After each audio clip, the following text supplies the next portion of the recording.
Welcome to the Wisdom of Women show. We are dedicated to amplifying the voice of women in business. A new model of leadership is emerging, and we are here to amplify the voices of women leading the way. I am your host, Coco Selman, five-time founder, impact investor, and creator of the Force for Good system. Thank you for joining us today as we illuminate the path to unlocking opportunities and prosperity for women-led enterprises by amplifying the voice and wisdom of women. So today we have a Founder-Forging Firestarter with us. We have Nomiki Petrolla, a visionary product leader and tech founder transforming how women build and scale tech companies. With 15 years of experience across healthcare, fintech, AI, and enterprise SaaS, she has led product and strategy in some of the toughest sectors and broken countless barriers doing so. As the founder of PDS Lab and now Theanna, Nomiki is creating unprecedented infrastructure for women tech founders, guiding them from 0 to 1 million with clarity, connection, and data-driven insight. Her platform, Theanna, is the first of its kind, a social network and data tool built specifically to close the gender gap in tech by matching women to the right support at the right time. A mother of 4, Techstars mentor, and Harvard speaker, Nomiki brings the rare combination of technical expertise, lived experience, and radical clarity needed to help more women lead companies of substance and scale. Welcome, Nomiki. Hi, thank you so much for having me, Coco. I'm glad to be here. We are so happy to have you. I'm excited to share everything that you have going on with Theanna. So, what is one book written by a woman that has significantly influenced your life? My favorite book of all time written by a woman is Growth Mindset by Carol Dweck. I believe that anything you do in life has to start with your mind first. It has changed how I think and operate day to day for years. It's my favorite book. It's so wonderful. What's one pearl that you sort of take away with you and inspires you to lead in a daily way? Honestly, it's seeing all the women that I work with and the challenges that they overcome daily. I'm inspired constantly. There's never a day that I'm not inspired just by what people are doing out there to keep me driving forward to build the best platform for them. Growth Mindset by Carol Dweck. We haven't had that one on the show yet. So this is great to have this inserted into our conversations and for everybody to pick up a copy. It's an So excellent foundational book that anyone should be reading, regardless if you're in entrepreneurship or not. It's something that we teach our kids to have a growth mindset. My parents taught me. It's changed my perspective on life, and highly recommend for anyone. I highly recommend it too. It's a great read. So one of the things I like to start with whenever we have guests on the show is to invite you to look back over your life and think about the moments that shaped you, the moments that elevated the person that you are, what's important to you, what drives you, and why you do what you do today. And so they could be moments of being overcome or overwhelmed, moments when you stepped forward and did something big or said yes to an opportunity, overcame a challenge. So, what are 3 big shaping moments of your life? Yeah. I think one of the biggest things that have impacted me is that I'm one girl of 4 brothers. My mom is an entrepreneur. She has 5 kids and she's been an entrepreneur for 30 years. She just sold her company. Sure. Being led by a woman back in the 80s and 90s, starting a company with 5 children in a Greek household is very uncommon. She basically taught me the norm of being able to fight for what I wanted for equality. Because when you have 4 brothers, the balance it's very imbalanced on what the opportunities are. But that general childhood of being pushed, having a close family unit, and constantly seeing like what I wanted to change, double standards that were maybe unintentional. My dad's a great supporter, but just generally there's double standards when you have 4 boys and a girl, being able to call them out and then being respected for calling them out and trying to take change essentially. That is definitely one of the biggest things growing up that changed how I operate as a human. Another moment, I think the one that brings the most clarity to me is a couple years ago when we had a family event. Our youngest was on a ventilator. My husband and I was a head of product at an AI company at the time, and I loved my work, but I definitely was hitting a growth tipping point where it was time for me to become an entrepreneur full time myself. I'm calling the shots, making decisions, testing things out, taking risks, etc. I didn't want to do it, or I wanted to do it, but I didn't have the gumption to do it yet until my daughter was sick. That moment brings a lot of clarity in how I now drive forward. I quit my job the day I came home from the hospital and I've never looked back. So I'm grateful for that traumatic event. She's healthy now, but that changed my perspective on life. And same with my husband as well. So that's a second moment. There was a third moment too, also childhood. I got into a fist fight with a child, one of your kids. Yeah. It was actually, it's a core memory of mine. I got punched in the face and I came home. I didn't fight back. I just said, I went inside, I held it in. I remember it was probably 7 or 8. We were in our first house. It was like this tiny 1,800 square foot house and 7 family. We're in the kitchen. The kitchen had purple carpet. This is a core memory, Coco. Yeah, totally. And my mom, in that moment, she always taught us like, you don't hit, you respect others, you walk away, do all these things. But in that moment, she was like, you fight back. If someone disrespects you to that point, you fight back and reclaim your ownership and move forward. And that's a moment that I haven't talked about ever, I don't think, in public, but it's a core memory. I remember my mom sitting, like slowing down to me, so we we're eye level, and her telling with conviction that it's okay to stand up for yourself. And you don't always have to just sit back. I'm very audacious in my language and now, but I was not always like that. That's definitely a core memory that shaped a lot of how I react now and take care of myself. Well, and what an amazing mentor your mother is. Oh, she's next level. I'm lucky. I'm very lucky.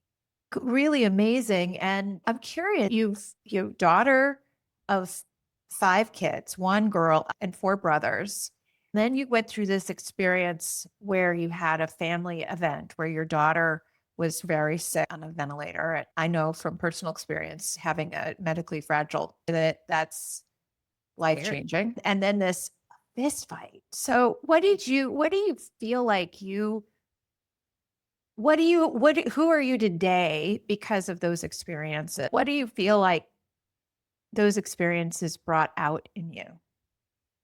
A relentless pursuit of just making a difference and standing up for, what's right, always speaking up and doing my best to be a leader, to show others that you can stand up for yourself as well and that you can do whatever you want to do in life. I have 3 girls. So I have 4 kids, but 3 of them are girls. And I always tell my husband, no matter what, my girls are going to know that they can do anything they want in life. And those things taught me how to show them that they're capable of anything.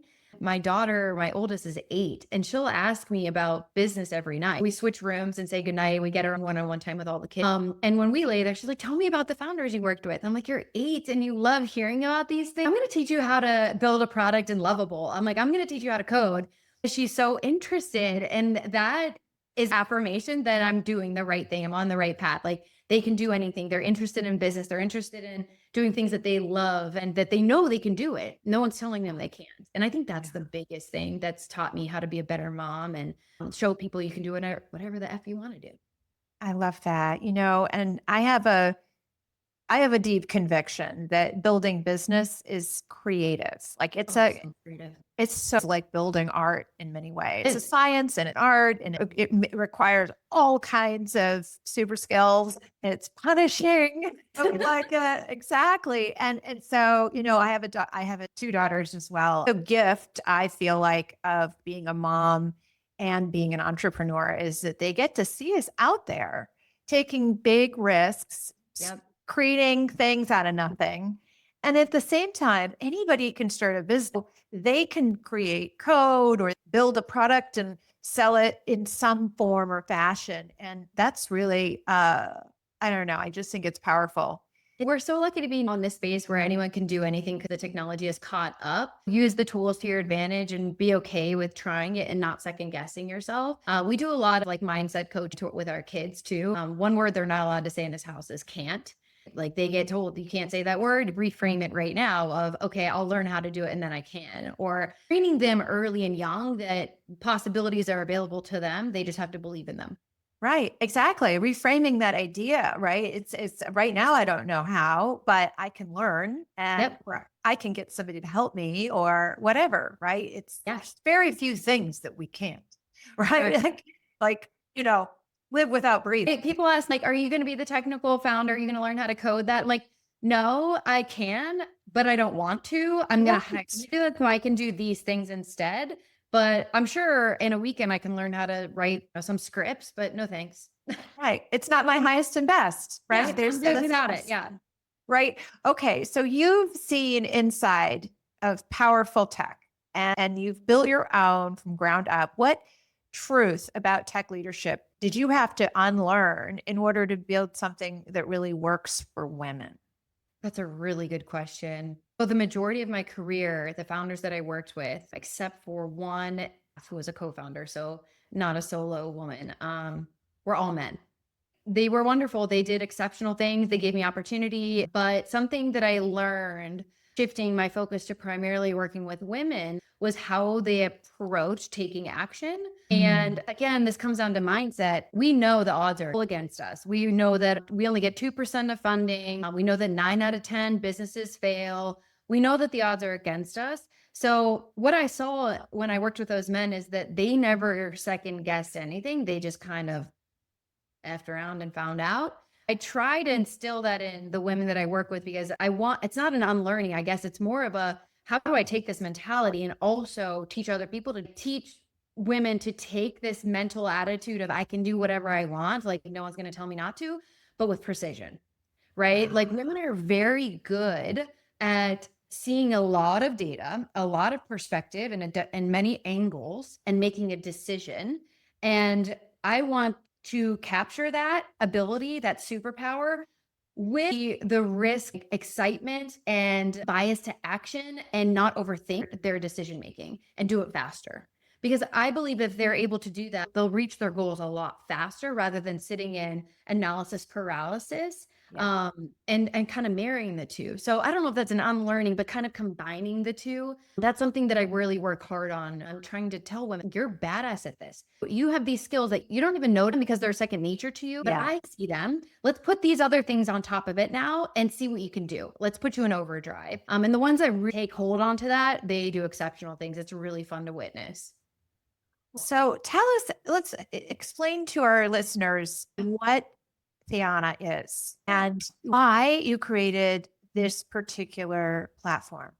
Okay. For context, after I worked with all these men as the first employee, I did product development, product design, strategy. I also dabbled in like quality assurance and testing and data analytics, all these different things that, entrepreneurs kind of do in 5 or less team members in a company. I did all the things.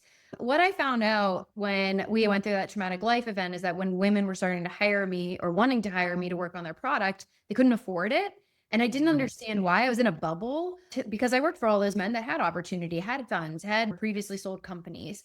And when I jumped drastically to the other side, I saw, oh my God, that access is not the same. How do I teach them how to do this? So prior to Theanna, I built an accelerator. The accelerator basically said, I'm going to productize myself.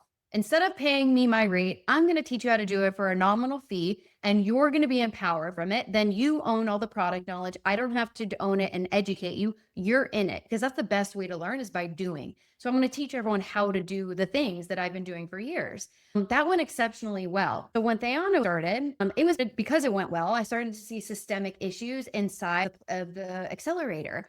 And more things started to come to light on pattern recognition, how they took action, what triggers made them want to keep going or stop. Maybe it was mental, maybe it was in business, maybe it was past experiences, maybe it was at home. I was like, oh my God, I need to build this platform that takes all these learnings, puts the accelerator into a platform and puts them on overdrive with accountability and collaboration and community. Women thrive and community, right? We do so well when we're uplifting others. We have a very give first mentality. So how do we do that? By creating this like circular motion of I'm going to give and I'm also going to take action. I'm going to get from my business, like my business is going to reap the rewards. And then I keep repeating this cycle. In Theanna, it's really doing that at scale. The goal is to reach every woman at the idea stage and give them a personalized roadmap for their tech company so they can get to $1 million in annual recurring revenue. With the thesis that if they have community and action to build momentum, they'll open more doors. So if they want to go get funding, guess what? You have the traction. You just proved it. You validated the business. Now you have all these resources in front of you. You have all this collaboration. You have all this networking. You're going to be on hyperdrive, and it would be stupid not to fund you, right? If you choose to be funded, of course. So that's really what I'm trying to do in Theanna. I think it's so cool. What resonates for me is that anybody can read a book or take a class on how to build a business, but what separates the girls from the women are the ones that take action. Yep. That keep going, that keep trying, that keep, making bets, making small bets and keep moving forward. That's what really creates the difference, right?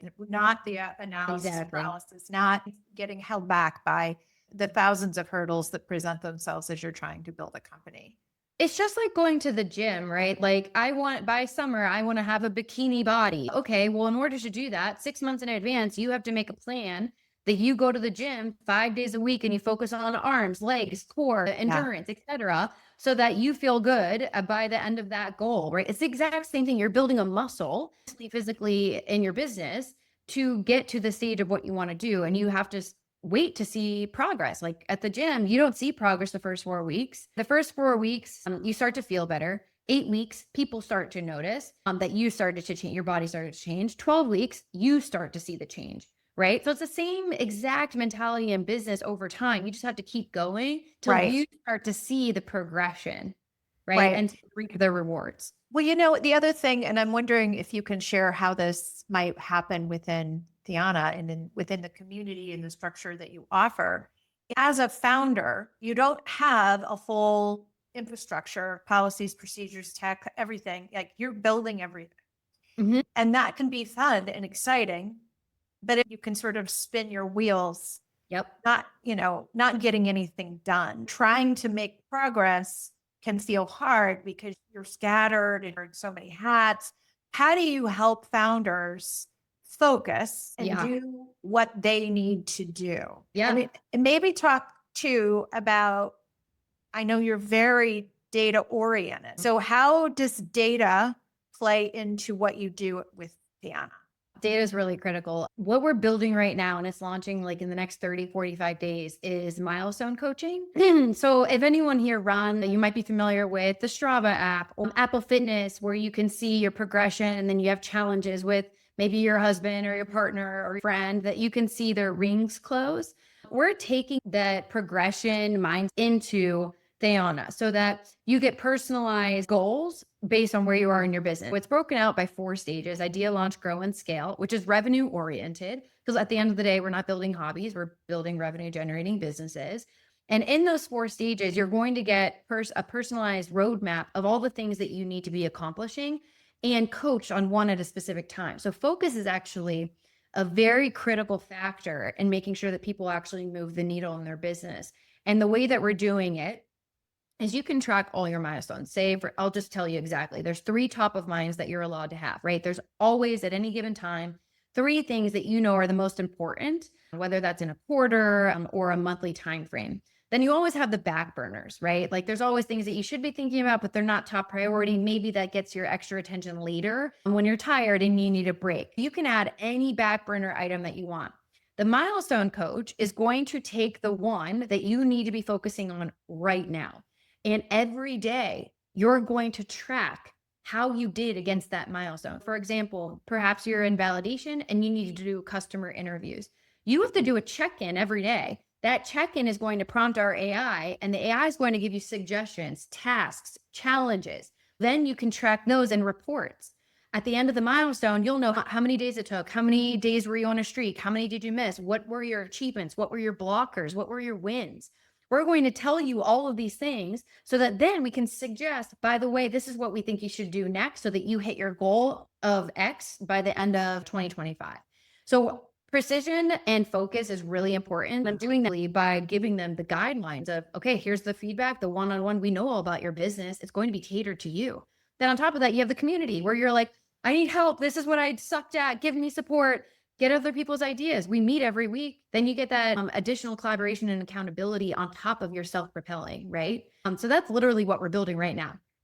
I love it. It's so great because I think we respond so well to having both a long-term vision of where we're going, but then having immediate, like, this is what I need to do today. Yes. And how I can really move things forward. And then if you do that subsequently over, days and weeks and months, you see progress. You see and one of the things that I'm adding to the dashboard is your monthly revenue tracker and your customer growth tracker so that you can see exactly how it's impacting your numbers over time. Maybe you tracked 10 out of 30 days for your challenge and you only like 5 customers. Well, we're going to say, try to track 10 more days and see if the numbers correlate. It's all data. So show that data in a way that incentivizes them to keep going and doing more and pushing and making sure that they're moving the needle in the right way. Amazing. I feel like this is so necessary and so needed. What's your breakdown of founder in your ecosystem that are tech? Are they all tech? They're all tech. I specifically cater to women tech founders. There's 27 industries and 4 stages of business. 78% of our founders are in the idea stage or building. When I say idea, I mean, there's a difference between I have an idea thing versus I'm building that idea.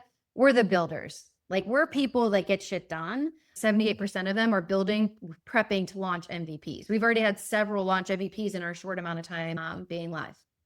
So I am just totally going into this because I'm very curious. So how much of the support and structure do you provide helps a founder figure out what their product is and then, actually find which tools to use, and how much of it is that kind of instruction? So we have a knowledge base that is catered around specific topics in those 4 stages as well. So I recommend template tools that we like to use that are best. These are things that I've used over my tenure. Eventually we'll make this AI driven. So in the milestone traction and all those things, we'll pull in, by the way, we recommend these 2 books based on where you're at. You should read these during your milestone, or these are a couple tools that you should use, the pros and cons of them, make a decision for your tech stack. So I'll be pulling the knowledge base, which is segregated right now, into the coaching so that you get really detailed, this is what I should do, a roadmap of every milestone and the journey from a long form. Great. I know this is totally in the weeds, but like, what are some of your favorite building tools in the tech stack that you guide those early stage idea founders and launch founders? What are you kind of guiding them towards? So do you mean building your MVP?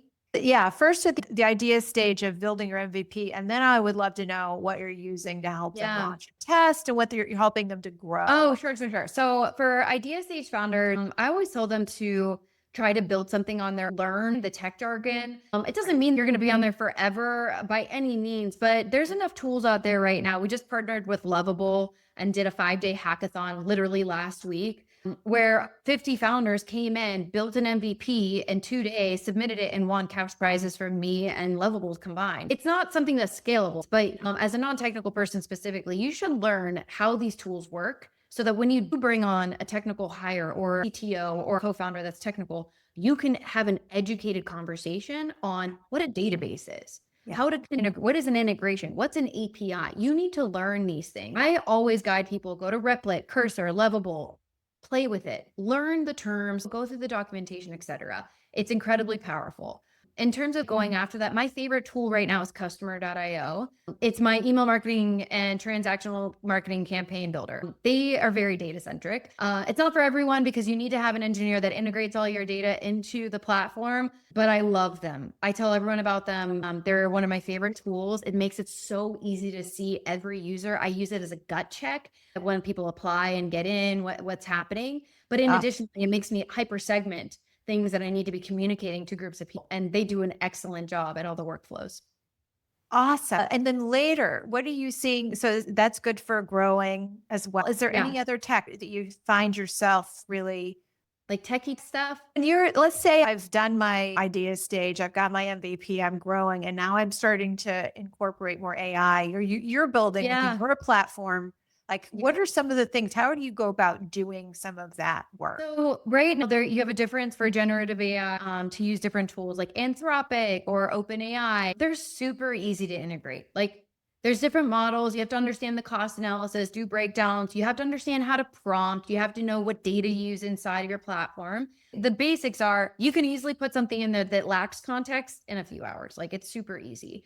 We're using OpenAI's models right now for this first section. We're pulling in profile data from every account in addition to their milestones and what they're tracking so we can give them contextual data. We're building a knowledge hub too. So if you want to put your brand stuff, you want to put your voice, put it all there. So anytime we give you a prompt, we're pulling this knowledge and giving it back to you intelligently, right? So anytime it's going to continue to learn the more data that you give it. I'm using OpenAI right now. Eventually, when hopefully we scale tens of millions, hundreds of millions, and we're serving every woman that has a tech idea. We'll be building our own model because we can be more intelligent. But in order to do that, you need data. So it's a nice, easy way to bring in other open source models that can help you because they have all the data. When you're using your own, you need tens of thousands, hundreds of thousands of data points for it to actually be intelligent. I don't recommend doing that early on, but hopefully we get to that stage. That's the goal. And then we have a true data moat. A true data moat is what keeps you from having any real competition. I know that this is a big part of for you having women be involved. The tech ecosystem is important to you economically, socially, even spiritually. Can you say more about the role and important value of women in tech? Yeah, the data is all out there. 63% of women outperform their male counterparts in leadership positions. Women also return 35% return on investment to male-led startups. The data is there. It's actually insane to me that we're not being invested in more, but that's because generationally, who's currently in the seats has not shifted yet. What I'm going to anticipate happening in the next 10, 20 years is that does start to shift. What I would like to start to see is that once we start, well, listen, we have to play the game. Okay. And the game is if we know we're not getting funded, let's prove that we should be funded. Let's get people in our inbound saying we want to fund you. The best way to do that is building better businesses, right? Instead of saying we have an idea, will you fund us? They're going to fund the male counterpart first. They're going to feel they look like the investor. The investors, 91% of them are men. So they're going to invest in what looks like them, bias in what happens. So instead of saying I want money because I have an idea, it's better than his. Let's actually prove it. Give the numbers and show the traction, show what we've been able to accomplish. That's really where I want to say, can we shift the needle for women tech founders by proving everything that we're doing, giving them the groundwork so that when we go against someone that has an idea, we win, right? So I'm hopeful that in the next 10 or 20 years, the generations start to shift. Who used to be investors are no longer in the seats. We have newcomers, more women-led investment funds are coming into play every day. Every day. Yeah. So we just got to keep playing the game and try to beat them at it. Right. Because of access. And while it's getting better, especially for pre-seed and seed, as you go lock the chain of Series A, B, C, the number of investors that are really women focused starts to shrivel. How do you think about that in terms of helping women in your ecosystem grow? And what would be different that you would be supporting women given the later stages are harder to get money? If I'm honest, I'm a bootstrapper myself. While I think the funding game is definitely something we should be fixing, 99% of businesses are not venture backed. So I think education on what is a venture backed business, is that the route that I want to go down? Do I want to keep more of my equity so that when I exit, I get bigger paycheck versus me playing the game and trying to do tech bro stuff? Like, make a decision for yourself, what's best. And it's okay if you choose to bootstrap. Women are better bootstrappers. There's data around that. We know how to use our money to our advantage and play the game that way. I'm more on the mindset of, why don't you just build a badass business where you rake in millions yourself? And then if you wanted to go down the funding game, you wanted to do that, by all means, play the game, but you don't have to. Do so well that you have optionality. That's kind of where I sit with that whole game and my vision of it. I totally agree with you. Don't let the funding hurdles take away your power, right? Like 1,000,000%. you can figure out. I'm a big believer that whatever resources you have, you always have what you need to take the next step. So part of why I asked you about some of these tech tools is because these are tools, especially early on, that if you get your hands in there and figure this out, you can keep figuring things out. And at some point, you'll have enough traction to afford either through funding or through your own generation. You can take a loan. BA will step in. There's different options once you get some traction that might not be available. And so I think it's really great what you're helping women to do. So it's not like, well, I have this idea, but I can't do it because I don't have money. Exactly. And I think too, women are about the whole wealth thing going on right now, like the transfer of wealth is happening, right? Yes. So I think we're in a very interesting stage of like what's happening in the ecosystem generally, not just in tech, where money's going, who's spending it, who's going to have the power. I do believe a shift is going to happen. I genuinely do. And I also believe that women want to see more women succeed. And because of that, the transfer is going to happen from the boomers and the boomers coming down. I think it's going to trickle down. Yeah. It's going to take time, but I do believe it's going to happen. There's more systems in place that we're aware of it now. We're hyper aware, and we just need to keep building badass businesses. Like it's going to happen. What do you see that's unique or different about the types of businesses, the ideas that are coming about with the women that are in your ecosystem? A big thing that I noticed when I worked with men is that they're more revenue or money focused only. They cared about exits and an exit plan. That was pretty status quo. When I started to work with women only, I noticed a huge difference where they wanted to make the world a better place. They wanted to have impact for other people and in their own personal lives. And they wanted to solve real problems. They didn't just be like, I had 50 grand. I was going to go, code, figure out if I can make this work and send some ads to it. The mentality of what they want to put into the world is very different. And they put a lot of nurture and care into how they solve problems. I'm not saying that every man is like that, but just using the last 15 years of my experience, and if I were to just black and white to separate what the differences were, that is the biggest one that I noticed. I completely agree with that. When I first started creating a force for good, I didn't know that it was going to be specifically for women, but it was always intended to be purpose-led, visionary entrepreneurs.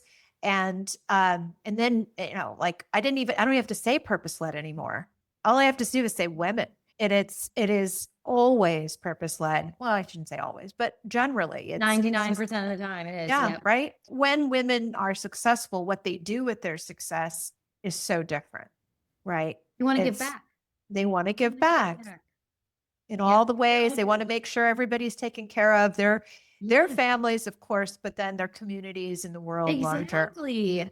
That's what my husband and I always say. Like, if this ever, I don't have an exit plan. I love my work. So if I can work on this till the end of time, I will. We always say, what are our goals? Have a good life, travel with our kids, take care of my parents, be able to pay off his parents' debt, medical bill, just be able to make sure that everyone is healthy, happy, they can live their lives and experience life, right? That's what we care about. That's the goal. We're only here for so long. We're not trying to become robots. Like, what can we do? Just enjoy what we have. The thing is, you don't need billions to do it. You can build a very beautiful business that supports and serves your family. You can always have optionality. It's good to build a business that could be sold if you decide you want to. It doesn't have to be billions at all. It doesn't have to be hundreds of millions. It can be whatever works for you.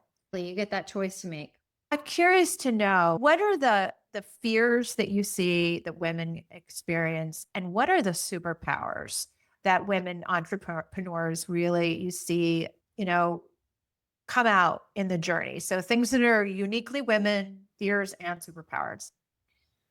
Fears, imposter syndrome is pretty common based on years of being in male dominated spaces and their voice not being heard, or maybe second guessing if what they think is right, even if it's like matter of fact. Like, you don't have to sound and use big words to be smart. And I think when you're constantly in those spaces for so long, you get out of them, you second guess them. That is definitely something I see, is like being afraid to just take the leap and not give a flying FUCK. I literally hosted a webinar on this yesterday about building in public. You have to not care. I showed them posts of the names that people called me on TikTok. And I'm like, you think I care? I'm like, thank you for that feedback. You just gave me encouragement.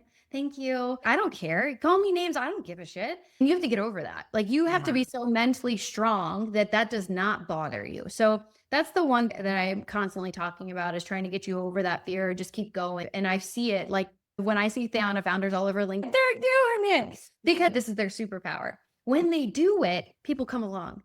They are very good storytellers. They understand how to connect with people really well. And they know how to take that feedback and the audience that, like, connecting with them into building. They're empaths. They want to solve really good problems. They're not afraid to get that feedback. And I think that's one of their superpowers, which is going to help them make better products. Where is this all going? What is your dream? What are you creating? What is your vision that you are building with Theanna? You know, the vision is static, right? It's always, how do I put more power in women's hands of building software companies? I particularly love software, so that's the angle. But bigger than that, where I see this going to is, how do I do this for CPG? How do I do this for service-based businesses? Because ultimately, if I create the formula, the community plus action equals momentum, if I create that and I prove it, I can expand to any industry for any woman that wants to build a strong business and help literally change the whole ecosystem. That's really what I want to accomplish. I just happen to be testing it with women tech founders right now to prove I can do it. So fun. What about you personally? What's important to you? What do you want in your life a decade from now? Well, I'm very fortunate to have 4 healthy kids and a husband that, you know, after how many years, we've known each other since we were 12, and we somehow still really like each other. Gosh, that's Feel wonderful. very lucky. I want to show my kids the world. I want them to experience life. I want to spend more time unplugging, being intentional. You know, I can't unplug that much right now. I'm building from scratch, but in 10 years, I hope to be in a place where I can serve my family, where they reap the rewards tenfold, and we can experience life and just be happy. We're not big spenders. Like, we're not, you know, we don't do the lavish lifestyle. So for us, what that means is, can we go to a cabin for a week and just spend time with our kid, laugh and play board games and things like that? Of course, we want to go to Europe and we want to go to Australia. If we're lucky enough, we can do all those things. But it's really just getting time. You know, our lives are short. They go so fast. And like, even now, my kids are little, 2, 4, 6, and 8. And I'm like, how is my youngest 2.5? Like, time is something we'll never get back. So we value time. That hopefully I get more time. Oh, wonderful. And so if you could whisper one piece of truth into the ear of every woman founder navigating doubt at the edge of a big leap, what would you say? You can do anything you fucking want to do. Pardon my French. It's literally, if you believe in yourself, then people will believe in you. It's magnetic. So just talk to yourself. I do self-talk. Just tell yourself, I can do whatever I want. And guess what? You can, and you will. And so how can listeners be a part of your community? Well, if you're building software, you want to build software, this is the perfect place to join. The best community. These women are go-getters and they're building really cool stuff and they love to collaborate. We bring in experts, all the things, but really the community is gold standard. So you can come join. I'd love to support you. I'm there for you. So how does it work? So you go to theanna.io and you click on I'm interested. There's a join membership process, and it's actually an application. The application is making sure that the right people are coming in. We don't want investors or advisors or service providers in there. We don't want people selling to you. We want curating the right people. So you apply. If you are a founder, then you'll get into the platform. You can subscribe. It's $99 a month or $9.90 for the year. for all the toolings. Like it's one static price for everything. And then immediately you get thrust into me being like, hey, welcome. By the way, we have 3 events this week. That happened twice this morning from our 2 new members. I'm like, are you coming to these? I'd love to see you. I currently right now meet every founder. So there's a one-on-one with me because I want to make sure that I can build the support system for you. So yeah, it's very personal right now. And I'd love to support you. Come on in. Let's build Come on in. this. Hey, all right. It makes me want to go build a SaaS product right now. Going at it again. You never know. I sort of dabble. I keep saying the force for good in a format of a product. You know where to go then, Coco. Yeah. I'll figure out how to use, what did you say? Lovable. Yes. I can learn how to use Lovable and go hack away, right? Well, our listeners should also know that Coco is coming to join us in 2 weeks because Coco is a badass and she's going to come educate the founders too, because her experience is, we get experts like Coco coming in to educate and bring you access. So welcome to Theanna, Coco. I can't wait. It's going to be so fun. And I've just had such a blast talking with you today, Nomiki. It really is a pleasure. And you are just a beautiful soul. I love your energy. I love what you're bringing to the world. And I love how fierce and data centric you are. It's just so amazing. And for founders listening, this is the truth. Whenever I meet somebody who is a gifted communicator that can also get into the guts of data, especially where it comes to building traction and looking at data and then following it. This is not a strength of mine, but I'm always looking for people who can do this and who can teach others how to do this, because this is what shapes companies being able to quickly scale. It's the most efficient way to scale. It's challenging, but it's efficient. And you'll get there. You'll get there, you know, I always especially tell everyone to track everything because you get the aha moment faster than if you didn't track. A great example of this is if you were doing customer interviews, make sure that they do AI transcripts for everyone. And then we literally synthesize every single one. So you get data within 3 to 5. If you don't do that, guess what? You pick out things that you remember, but not necessarily were important. And you don't see the pattern in all the data. So I start people on day 1, track everything. Yes. Oh, everybody go and check out this incredible product, this great platform, Theanna.io. You'll see in the show notes, you'll be able to find out. Be sure to let Nomiki know that you came from a Force for Good and the Wisdom of Women show. Thank you for being here today. Thank you for illuminating your knowledge and brilliance to our community. We value your experience and wisdom. And to you, our world-changing listener, be sure to follow, like, and share the Wisdom of Women show on whatever your favorite listening or viewing platform to infuse more of your wisdom into your business. Be sure to take the Growth Readiness Quiz at aforceforgood.biz/quiz and uncover where your insight is needed most. Remember, the world is made better by women-led business. Let's go make the world a better place.